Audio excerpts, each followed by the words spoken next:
Happy Thursday, beautiful people! Bago nga mag-alas 7 ay bumaba na tayo para mag-prepare ng almusal ni Bunso.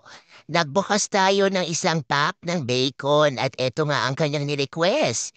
Kung mapansin nyo nga si Daddy ay gising na din at naghahanda na nga siya sa kanyang pagpasok today.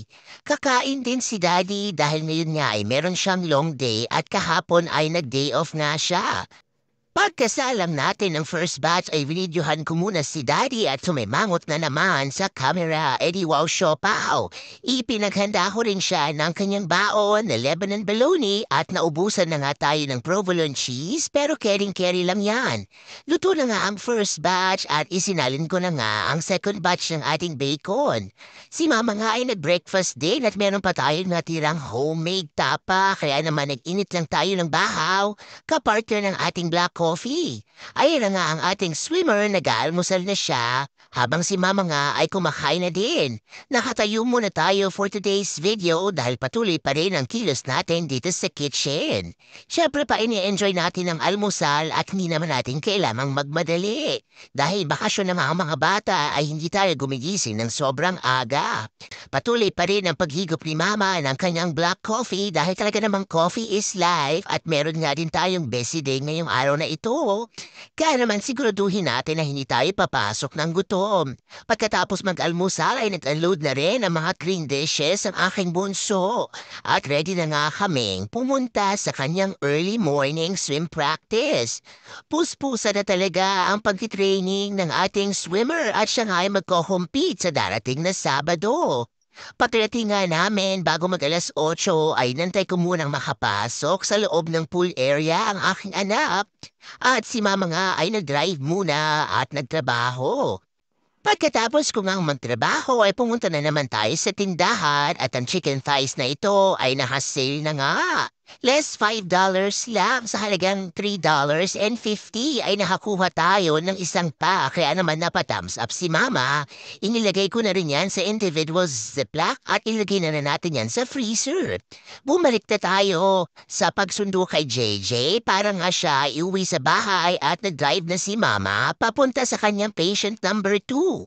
Marami na ding sasakyan at andito na nga tayo sa interstate at talaga namang medyo antok pa tayo sa mga oras na yan. Kaya naman enjoy natin ang ating baon na kape. Importante na lagi tayong alerto kapag tayo nga ay nagmamaneho dahil tingnan nyo naman ang nagdalakihang truck na yan. Kapag ikaw nga ay inaantok, abay hindi po pwede yan dahil baka nga tayo maaksidente kaya talagang hindi tayo pwedeng mawalan ng espiritu ng kape sa katawan. Napakainit na rin ang panahon at napakataas ng sikat ng araw. Medyo busy nga ang ating araw at ito na tayo, papunta na naman si Mama sa countryside kung saan mas marami pa ang mga hayop na nakikita natin sa farm kesa sa mga bahay at mga tao.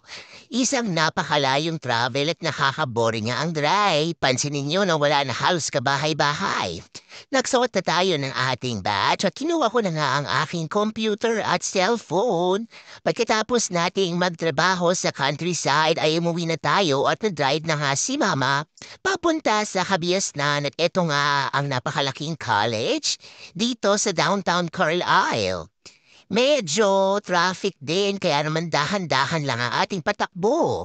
Bago nga mag-alas 6 ay umalis na rin kami ng aking dalaga para nga siya ay hatid sa kanyang volleyball quad.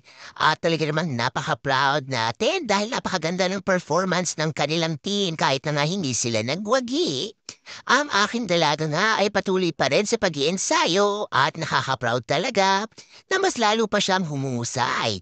Yan lang muna for today's video. Remember, family time is the best time and every gising with your family is a blessing. Bye-bye!